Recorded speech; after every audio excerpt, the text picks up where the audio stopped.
سلام اس پر کہ جس نے فضل کے موتی بکھیرے ہیں، سلام اس پر بروں کو جس نے فرمایا کہ میرے ہیں۔ اللهم صل على محمد وعلى آل محمد كما صليت على إبراهيم وعلى آل إبراهيم إنك حميد مجيد۔ اللهم بارك على محمد وعلى آل محمد كما باركت على إبراهيم وعلى آل إبراهيم إنك حميد مجيد۔ اعوذ باللہ من الشیطان الرجیم، بسم اللہ الرحمن الرحیم۔ کلاس نمبر 9 اور مدنی دور کا دوسرا سال انشاءاللہ تعالی آج ہم پڑھیں گے۔ گزشتہ سوالات کے جوابات آپ کے سامنے ہیں۔ سوالات تھوڑے مشکل ضرور ہوتے جا رہے ہیں، لیکن الحمدللہ آپ کی معلومات میں بھی بہت اضافہ ہو رہا ہے۔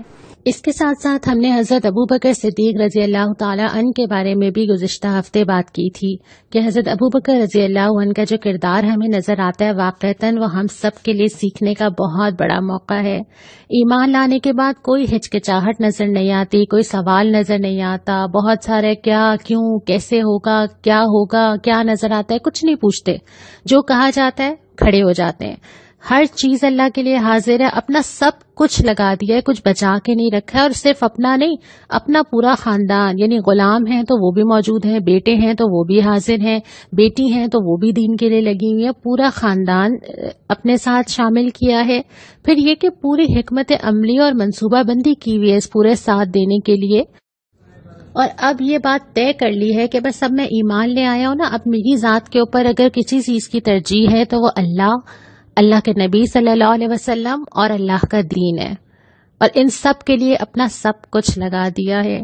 یقیناً آپ نے بھی اس سیرت سے بہت کچھ سیکھا ہوگا۔ اب ہم آ جاتے ہیں آج کی کلاس کے اوپر۔ آپ جانتے ہیں کہ انشاءاللہ اگلے ہفتے ہم عید الاضحیٰ منا رہے ہیں، تو اس حوالے سے ہماری اگلے ہفتے کی کلاس تو نہیں ہوگی، اس وجہ سے ہماری آج کی کلاس کا دورانیہ زیادہ ہے۔ آج ہم کیا پڑھیں گے دیکھتے ہیں۔ گزشتہ ہفتے جو ہم نے چیزیں پڑھی تھیں، آپ صلی اللہ علیہ وسلم کے اقدامات ہجرت کے بعد، وہ پہلا سال تھا۔ آپ کے علم میں ہے کہ ہم نے مدنی دور کا آغاز کر دیا ہے۔ مدنی دور سے مراد یہ ہے کہ ہجری سال شروع ہو گئے ہیں۔ آج جو ہم ہجری سال کاؤنٹ کرتے ہیں وہ اس ہجرت سے کاؤنٹ کرتے ہیں جو نبی کریم صلی اللہ علیہ وسلم نے کی تھی۔ گویا آج ہم جو پڑھیں گے وہ ہجری دوسرا سال ہوگا۔ آج کی کلاس میں ہم پڑھیں گے کہ آپ صلی اللہ علیہ وسلم اور آپ کے ساتھیوں کے آ جانے کے بعد قریش کے دل میں جو غصہ اور اقدامات تھے، جنگ کی اجازت دے دی گئی، اور پھر نبی کریم صلی اللہ علیہ وسلم نے جو قدم بڑھائے، کون سے اہم احکامات تھے جو اس سال نازل ہوئے، حضرت فاطمہ اور حضرت علی رضی اللہ تعالی عنہم کا نکاح، اور دوسرے سرایا اور غزوات جو پیش آئے، اور سب سے بڑی چیز جو اس سال پیش آئی تاریخ میں، ایک انوکھی مثال غزوہ بدر ہے جس کو ہم آج پڑھیں گے۔ شروع کرتے ہیں ہجرت کے بعد کے اقدامات سے۔ نبی کریم صلی اللہ علیہ وسلم کے آنے کے بعد قریش کے اندر تو بہت غصہ، بہت تلملاہٹ، بہت جھنجھلاہٹ تھی۔ ظاہر ہے ان کے جو منصوبے تھے کہ اس طرح وہ قابو کر لیں گے، کس طرح وہ نعوذ باللہ سر کو چل دیں گے، قتل کر دیں گے، سب دھرے کے دھرے رہ گئے نا۔ تو اندر تو ایک غصہ تھا، اور ایک بس موقع کی تلاش میں تھے کہ کب موقع ملے اور کب ہم جا کے اپنی اندر کا غصہ نکالیں، یا ہم کب جا کے ان کو خدا نہ خواستہ نعوذ باللہ جڑ سے مٹا دیں۔ پہلا اقدام یہ کیا کہ عبداللہ بن ابی جو انصار کا سردار تھا، اور عنقریب وہ سردار بن جاتا اگر ہجرت نہ ہوتی اور آپ صلی اللہ علیہ وسلم نہ آ جاتے، تو امکان یہی تھا کہ وہی سردار منتخب کیا جائے گا، اور اس کے اندر یہ اقتدار کی طلب کی وجہ سے ایک غم و غصہ پایا جاتا تھا۔ ٹھیک آدمی کو مارک کرتے ہوئے قریش نے ان کے نام خط لکھا، اور خط یہ لکھا کہ اب یا تو تم لڑو اور نکالو، یا تو تم اس کو نکال دو یا ہم پھر لڑنے آ جائیں گے، اور جب ہم لڑیں گے تو پھر اس کے جو چیزیں ہوں گی اور اس کے جو نتائج ہوں گے اس کے لیے تم تیار رہو. اور عبداللہ بن ابی نے اس پہ سوچنا شروع کر بھی دیا، لیکن پھر نبی کریم صلی اللہ علیہ وسلم کو اس کا علم ہوا اور آپ نے جا کے اس سے بات کی کہ کیا تم اپنے ہی لوگوں سے لڑو گے اب؟ تو اس کی بات سمجھ میں آ گئی اور اس نے وہ ریئیکٹ نہیں کیا جو قریش چاہتے تھے. دوسری بات یہ ہوئی کہ درے پردہ دھمکیاں ملنا شروع ہو گئیں. جو مکہ کوئی جاتا تھا تو وہاں سے پیغامات آتے تھے، اور جو یہاں کوئی کسی کام سے آتا تھا اس کے ذریعے کوئی نہ کوئی میسج آتا تھا اور یہ کہا جاتا تھا کہ ہم چھوڑیں گے نہیں، ہمیں موقع تو ملے، ذرا آنے تو دو، ہم داخل نہیں ہونے دیں گے. ظاہر ایک شدید ٹینشن کی کیفیت تھی. اس صورتحال میں آپ صلی اللہ علیہ وسلم اور تمام صحابہ رضوان اللہ تعالی علیہم اجمعین، ان کی کیفیت یہ تھی کہ راتوں کو وہ ساری رات جاگتے تھے، پہرا دیتے تھے، چوکنا رہتے تھے، ہتھیار لگا کے سوتے تھے. ہر وقت یہ احساس تھا نا کہ پتہ نہیں کس وقت ہمارے اوپر حملہ ہو جائے، پتہ نہیں کون سی کارروائی اب ہونے والی ہے. اس خوف کا آپ تصور کر سکتے ہیں. لیکن اس کے ساتھ ساتھ آپ صلی اللہ علیہ وسلم نے 2-3 کاموں کا اہتمام شروع کیا. آپ نے جو تجارتی شاہراہ تھی جو یمن سے شام جاتی تھی اور سارے تجارتی قافلے وہیں سے گزرتے تھے، تو آپ صلی اللہ علیہ وسلم نے یہ کیا کہ وہاں پر دستے بھیجنے شروع کر دیے. اب وہ دستے جو ہے وہ جاتے تھے، یہ بھی ہم آگے بات کریں گے کہ کیا کرتے تھے، اور ارد گرد کے جتنے قبائل اس شاہراہ پہ تھے نا، آپ نے ان سے دوستی کا ہاتھ بڑھایا، جنگ نہ کرنے کا معاہدہ کیا، گویا اس شاہراہ کو بھی اپنے لیے سیف کیا اور یہاں پہ اپنا ہولڈ بھی بڑھایا. تو اب جو دستے جایا کرتے تھے وہ ایک تو نظر رکھتے تھے کہ آس پاس کیا سچویشن چل رہی ہے، کوئی خبر لا رہے ہیں، کچھ پتہ چل رہا ہے. دوسرا یہ کہ قبائل سے رابطہ بہت ضروری تھا اس وقت کہ جو آس پاس آبادیاں ہیں ان سے کانٹیکٹ رہے. اور تیسرا یہ تھا کہ اپنی قوت کا احساس دلایا جائے کہ ہمیں کمزور نہ سمجھا جائے. ایسا نہیں ہے کہ اب ہم اس حالت میں ہیں کہ ہم کسی کے لیے آسان ثابت ہوں گے. تو یہ ایک انڈائریکٹ میسج دینا بھی مطلوب تھا. اسی دوران یہ ہوا کہ قرآن میں وہ آیات نازل ہوئی جس میں اللہ تعالیٰ نے وار ڈکلیئر کر دی. اس سے پہلے تو یہ تھا نا کہ مسلمان خیر کی امید کے ساتھ دعوت دے رہے تھے، دعائیں کر رہے تھے، میسج پہنچا رہے تھے، چاہ رہے تھے کہ وہ ایمان لے آئیں، ظلم و ستم کو برداشت کر رہے تھے. اب چونکہ اب مسلمانوں کی حیثیت تبدیل ہو گئی ہے، وہ مدینہ میں آ گئے، ان کے پاس ایک سیف پلیس ہے. اب اللہ تعالیٰ نے یہ بتا دیا کہ اب آپ کی اور ان کی لڑائی اور جنگ ہے، اور اب مقابلہ ہے کفر اور اسلام کا، اور آمنے سامنے ہے. لہٰذا آپ صلی اللہ علیہ وسلم کی ساری اسٹریٹجی ہمیں اسی حوالے سے نظر آتی ہے کہ اب معاملہ صرف یہ نہیں رہا کہ سمجھ نہیں آ رہی یا نادان ہے. اب مقابلہ دین اور ایمان کے ساتھ ہے، اور لوگ اسلام کو اور نبی کو مٹانا چاہتے ہیں نعوذ باللہ. تو آپ بھی اسی طرح تیاری کیجئے، اسی طرح لڑیے، اسی طرح مقابلے پہ تیار ہو جائیے. تو آپ صلی اللہ علیہ وسلم نے اسی طرح اقدامات کیے. اس سال میں جو اور اہم اقدامات آئے اس میں ایک بہت امپورٹنٹ چیز یہ تھی کہ اس سے پہلے تو مسجد اقصیٰ کی طرف رخ کر کے نماز پڑھی جا رہی تھی، اور آپ صلی اللہ علیہ وسلم کی خواہش تھی، اور آپ اللہ تعالیٰ نے اس کا ذکر کیا قرآن میں کہ ہم دیکھ رہے ہیں کہ آپ کے اندر یہ بے چینی ہے اور آپ چاہتے ہیں کہ قبلہ تبدیل ہو، کیونکہ وہ یہودیوں کا بھی قبلہ تھا نا، اور ایک خانہ کعبہ سے محبت بھی تھی، اور ایک دین حنیف جو حضرت ابراہیم علیہ السلام کا تھا اس کا سمبل تو خانہ کعبہ تھا. تو اللہ تعالیٰ نے بھی سورہ بقرہ کی آیات میں تحویل قبلہ کا حکم دے دیا کہ اچھا اب جو ہے آئندہ سے خانہ کعبہ کی طرف منہ کر کے نماز پڑھی جائے. ایک ڈائریکشن جو ہے مسلمانوں کی طے کر دی گئی. روزوں کی فرضیت کا حکم اسی سال آیا. عید کی نماز اجتماعی عیدگاہ میں جا کے پڑھنا، صدقہ فطر دینا، قربانی کرنا، یہ سارے احکامات آپ نوٹ کریں گے کہ مکہ میں چیزیں نہیں آئی تھیں کیونکہ اسٹیٹ نہیں تھا. اسلام پورا کا پورا نافذ ہونے والی سٹیج اب آ گئی ہے.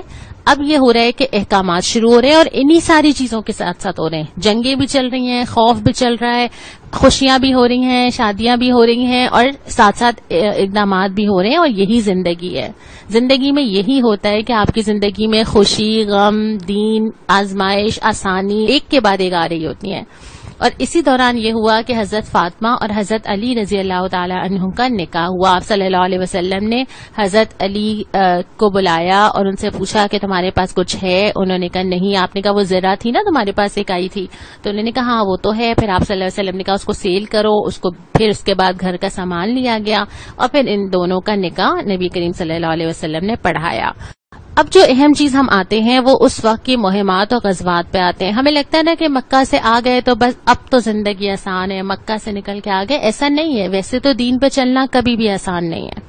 دین پہ آپ کو عمل کرنا ہے تو آپ کو پروف کرنا ہوتا ہے انہی ساری آزمائشوں سے.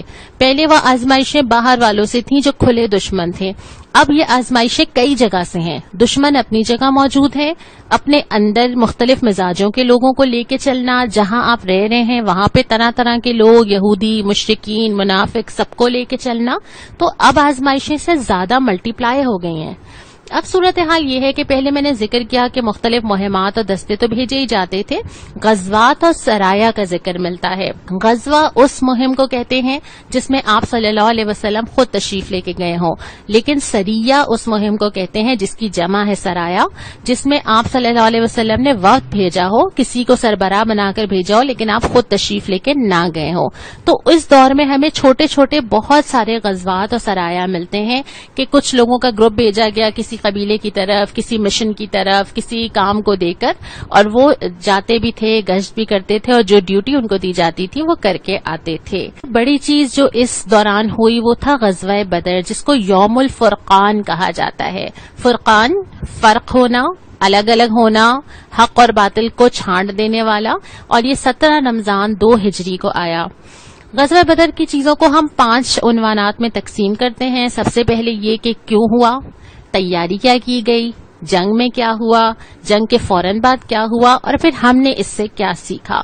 ہم اس پورے غزوہ بدر کو دیکھتے ہوئے اور پڑھتے ہوئے اس بات کو ذہن میں رکھیے کہ ہم ایک واقعہ نہیں پڑھ رہے ہیں کہ ہم یہ سوچیں کہ کیا اچھے لوگ تھے.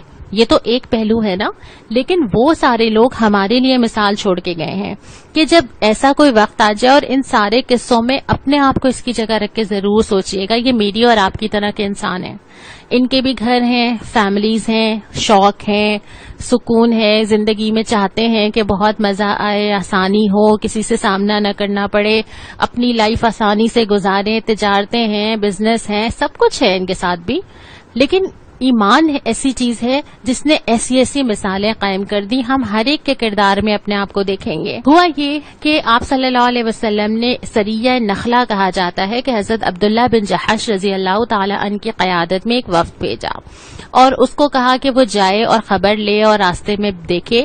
اب وہ وفد نکلا تو قریش کا ایک قافلہ جا رہا تھا. اس وفد نے اس قریش کے قافلے کو لوٹا اور عمرو بن حضرمی کا قتل ہوا. یاد رہے کہ یہ اسٹیٹ آف وار ہے, یہ عام عمومی حالات نہیں ہیں. اس میں یہ رہا کہ جب وہ قتل ہوا اور وہ لوگ واپس آئے تو آپ صلی اللہ علیہ وسلم نے اس کی مذمت بھی کی. آپ نے کہا کہ تمہیں میں نے یہ تو نہیں کہا تھا, لیکن ظاہر ہے جس وقت جو سچویشن ہوتی ہے انسان اسی حساب سے ریئیکٹ کرتا ہے. انہوں نے یہ سوچا کہ نہیں اس وقت ہمیں یہ کرنا چاہیے.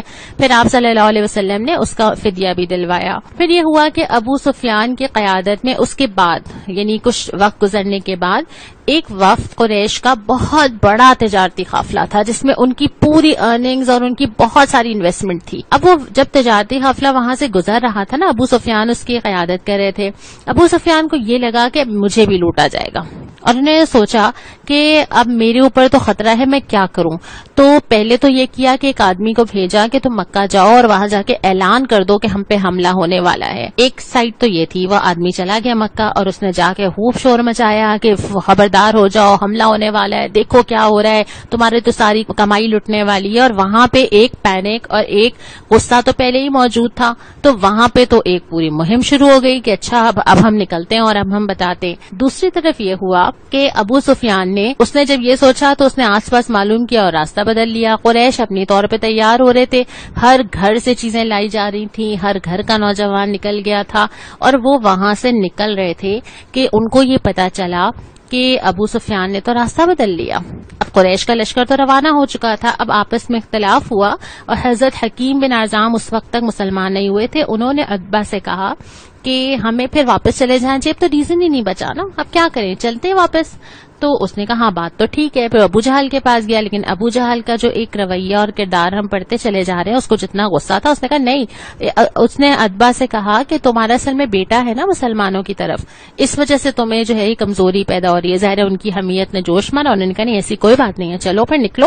اور پھر وہ سارے کا سارا جو لشکر ہے وہ مقابلے کے لیے نکل پڑا. دوسری طرف مدینہ میں یہ ہوا کہ یہ پتا چل رہا تھا کہ ایک قافلہ آ رہا ہے, تجارتی قافلہ آ رہا ہے, غصے میں ہے انٹینشنز تو ظاہر ہے کنفرم نہیں ہوتی نا، لیکن آپ کو لگ رہا تھا کہ ان سے جو ہے وہ ہمارا سامنا ہوگا. آپ صلی اللہ علیہ وسلم نے مدینہ میں یہ اعلان کیا کہ شاید ہمارا سامنا پڑے اور ہمیں ایک لشکر لے کے نکلنا پڑے، تو کون کون چلے گا. یہ عام منادی اس وقت ایسی نہیں تھی، اس وقت قریش کے لشکر کا اندازہ نہیں تھا کہ یہ سارے کے سارے آ جائیں گے. لیکن آپ نے اعلان کیا تو مسلمانوں میں سے بہت یہ نہیں ہوا کہ ہر ہی آدمی نکل آیا، کیونکہ اتنی بڑی جنگ کا اندازہ نہیں تھا اس وقت. تو کچھ لوگ نکلے اور جو آسانی سے نکل سکتے تھے سارے لوگ نکلے، اور راستے میں ابھی تھوڑا آگے بڑھے تھے تو آپ صلی اللہ علیہ وسلم کو اللہ تعالیٰ نے یہ اطلاع دے دی کہ مکہ سے بھی ایک بہت بڑا لشکر نکل چکا ہے آپ سے مقابلے کے لیے. یہاں آ کے سچویشن بدل گئی. اب آپ صلی اللہ علیہ وسلم کو یہ پتا چلا کہ اچھا ایک راستہ وہ ہے جس پہ تو تجارتی قافلہ ہے، ایک راستہ وہ ہے جس میں مکہ سے اتنا بڑا لشکر ہمارے مقابلے پہ آ رہا ہے، تو کیا کیا جائے. آپ صلی اللہ علیہ وسلم نے اس وقت ایک میٹنگ کی اور آپ نے ان تمام لوگوں کو جو آپ کے ساتھ تھے ان کے ساتھ بیٹھ کے مشورہ کیا کہ ہمیں کیا کرنا چاہیے. پوری سچویشن بتائی. اب آپ اس کو تصور کیجئے کہ جو لوگ نکلے ہیں 313، جو لوگ نکلے ہیں وہ پوری اسٹرینتھ بھی نہیں ہے، اپنے شہر سے باہر بھی نکل آئے ہیں. اب جب آپ ان سے پوچھا جا رہا ہے کہ کیا کیا جائے، پہلے تو حضرت ابوبکر اور حضرت عمر نے رائے دی، لیکن پھر آپ صلی اللہ علیہ وسلم نے دوبارہ پوچھا کہ اچھا بتاؤ. پھر کھڑے ہوئے حضرت مقداد بن عمرو رضی اللہ تعالی عنہ، اور ان کے الفاظ سے میں اپنے آپ کو جج کرتی ہوں کہ کیا یہ الفاظ میں اور آپ کہیں گے. ہم سے کہا جائے دین کے لیے آؤ، میرا گھر، میری ٹائمنگز، میری آسانیاں، میرا اسکیڈول، میرے پاس تو بہت سارے ریزنز ہیں نا. حضرت مقداد کھڑے ہو کے کہتے ہیں اے اللہ کے رسول صلی اللہ علیہ وسلم، اللہ نے آپ کو جو راستہ دکھایا ہے آپ چلیں اس کے اوپر، ہم آپ کے ساتھ ہیں. ہم آپ سے نہیں کہیں گے کہ جو بنی اسرائیل نے حضرت موسیٰ سے کہا تھا کہ تم اور تمہارا رب جاؤ اور لڑو، ہم یہاں بیٹھے. ہم تو یہ کہیں گے کہ آپ اور آپ کے پروردگار چلیں، لڑیں، ہم بھی آپ کے ساتھ لڑیں گے.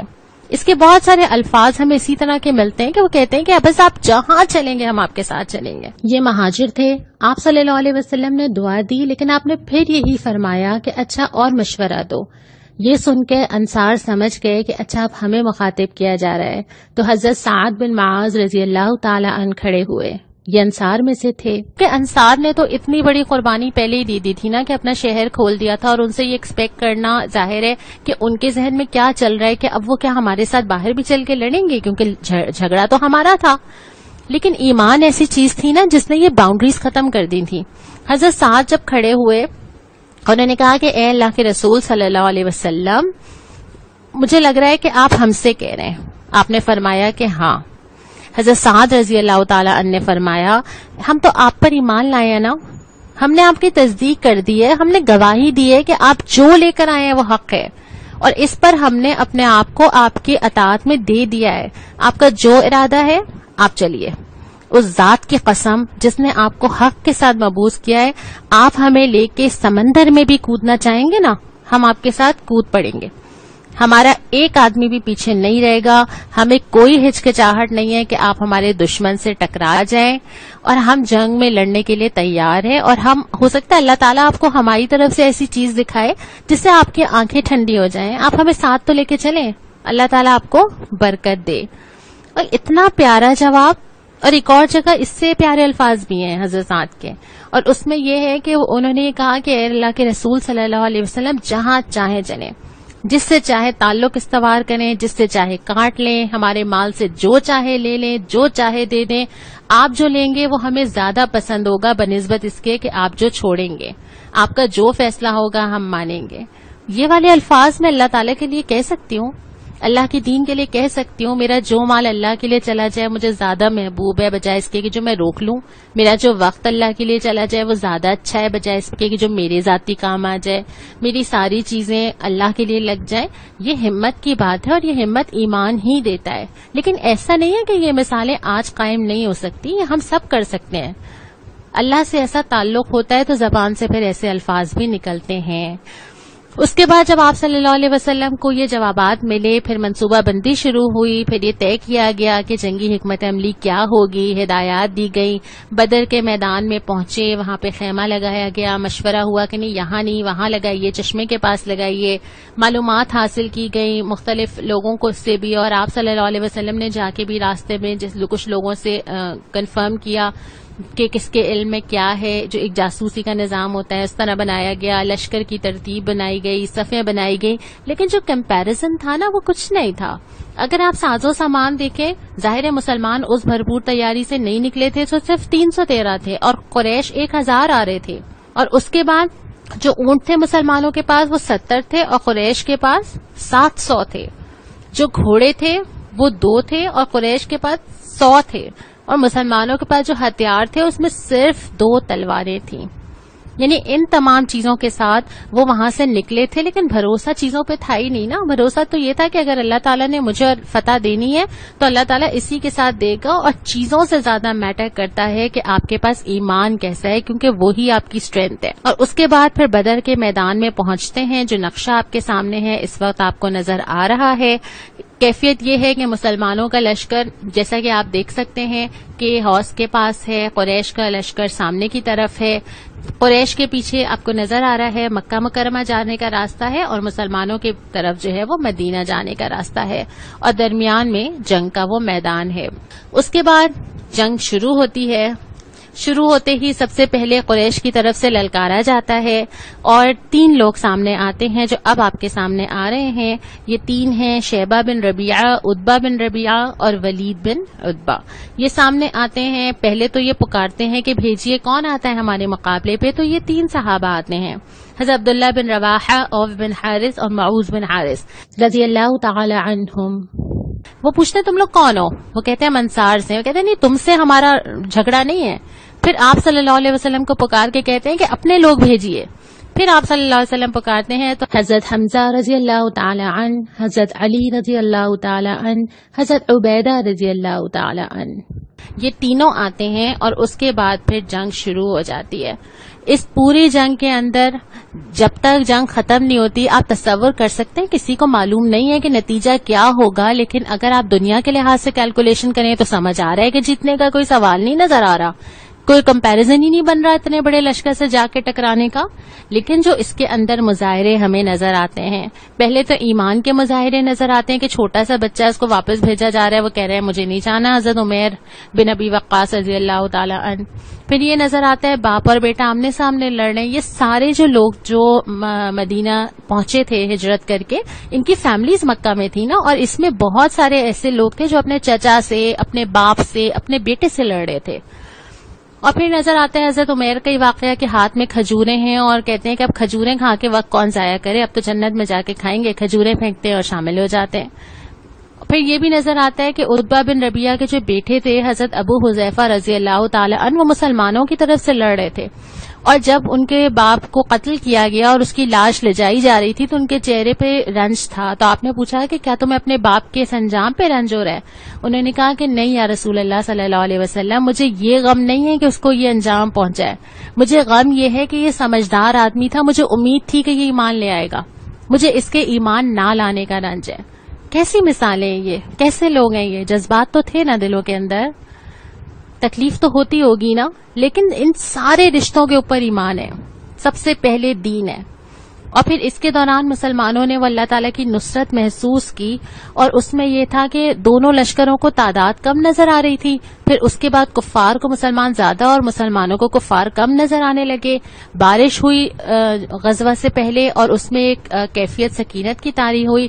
آپ صلی اللہ علیہ وسلم نے دعا پڑھتے ہوئے ایک ہاتھ میں مٹی لے کے پھینکی تو کفار میں سے ہر ایک کو لگا کہ اس کی آنکھوں کے اندر مٹی گئی ہے.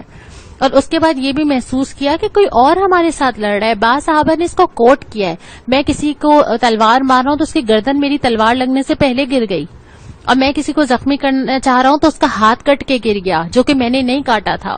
اور کچھ لوگوں نے ذکر کیا کہ مجھے فلانا نے مارا ہے, وہ اس کا کوئی وجود ہی نہیں تھا. تو صاف صاف محسوس ہوا, جس کو اللہ تعالیٰ نے بعد میں سورہ انفال میں کہا کہ ہم نے فرشتوں سے تمہاری مدد کی, اور وہ 1000 فرشتے بھی میدان جنگ میں موجود تھے. قدرت اور فرشتے اور یہ ساری چیزیں تو اللہ تعالیٰ کے ہاتھ میں نا, یہ میدان جنگ میں بھی اور یہ میری زندگی میں بھی میری مدد کر سکتی ہیں اگر اللہ میرے ساتھ ہو.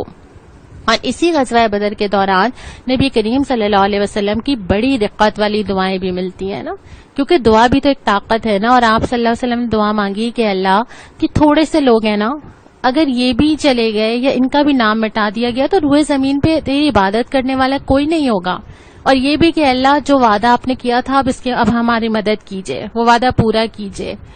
اور پھر ہم نے دیکھا کہ یہ تھوڑے سے لشکر نے اس بڑے سے لشکر کو کیسے شکست دی، کیسے حالات بدلے، اور کیسے وہ چیز اللہ تعالیٰ نے دکھائی جو انسان کبھی سوچ بھی نہیں سکتا، اور یہ چیزیں اللہ تعالیٰ میری اور آپ کی زندگی میں بھی دکھا سکتا ہے۔ اور اس بڑے درجے کی وجہ کیا ہے کہ انہوں نے دین کا ساتھ اس وقت دیا جب دین کو ضرورت تھی۔ بعد میں تو فتح مکہ میں بہت لوگ ایمان لائے۔ اسی طرح جب آج دین اگر قائم نہیں ہے نا، ہم نے پچھلے ہفتے پورا ہفتہ اس پہ ڈسکشن کیا کہ کیا بدلنے کو دل چاہتا ہے، معاشرے میں کیا چینج آنا چاہیے۔ بہت سارے لوگوں نے مجھے یہ بھیجا کہ معاشرے میں بہت کچھ بدلنے کا ہے اور سب کچھ دل چاہتا ہے بدل دیں۔ اس وقت جو شخص بدلنے کی کوشش کرے گا، سنت کو زندہ کرے گا، دین کا ساتھ دے گا، وہ اتنا بڑا درجہ لے کے چلا جائے گا۔ لیکن جو بعد میں اگر دین قائم ہی ہو تو پھر تو ہر ایک کے لیے آسانی ہے۔ اس کے بعد پھر جب یہ غزوہ مکمل ہوتا ہے، 3 دن آپ صلی اللہ علیہ وسلم صحابہ کے ہمراہ وہاں اور رہے۔ قیدیوں کا معاملہ آیا تو آپ صلی اللہ علیہ وسلم نے رائے طلب کی۔ حضرت ابو بکر صدیق رضی اللہ تعالی عنہ نرم مزاج تھے، انہوں نے کہا یا رسول اللہ فدیہ لے لیجئے، معاف کر دیجئے۔ حضرت عمر رضی اللہ تعالی عنہ کی مزاج میں گرمی تھی، انہوں نے کہا کہ نہیں، ہم میں سے ہر ایک کے رشتہ دار کو اس کے حوالے کیجئے جو کافر ہے، اور ہم ان کی گردنیں اڑائیں گے۔ آپ صلی اللہ علیہ وسلم نے حضرت ابو بکر رضی اللہ تعالی عنہ کی رائے کو قبول کیا۔ لیکن بعد میں قرآن نے تصریح کی کہ ابھی تو آپ نے یہ طے کر لیا ہے فدیے کا معاملہ، لیکن جب جنگ ہو رہی ہو تو پہلی فکر یہ نہیں ہونی چاہیے، ورنہ تو لوگ یہ کوشش کریں گے کہ فدیے کے لیے قید کریں، صرف نہ مارے نہیں۔ تو جنگ کے دوران آپ کو ترس نہیں کھانا ہے، اچھی طرح قوت کو کچلنا ہے۔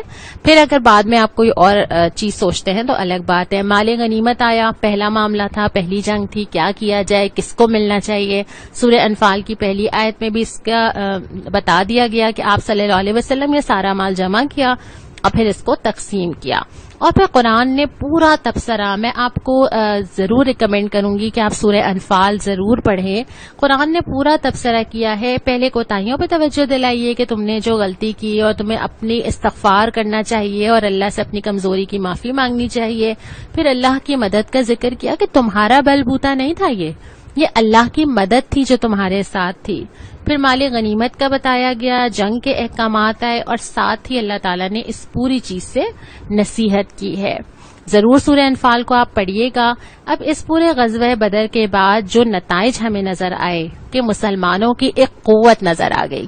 یعنی اب تک تو یہ لگتا تھا نا، کفار کے لیے بھی، قریش کے لیے بھی یہ کہنا بہت آسان تھا، تھوڑے سے لوگ ہیں، ان کو نام و نشان مٹا دیں گے۔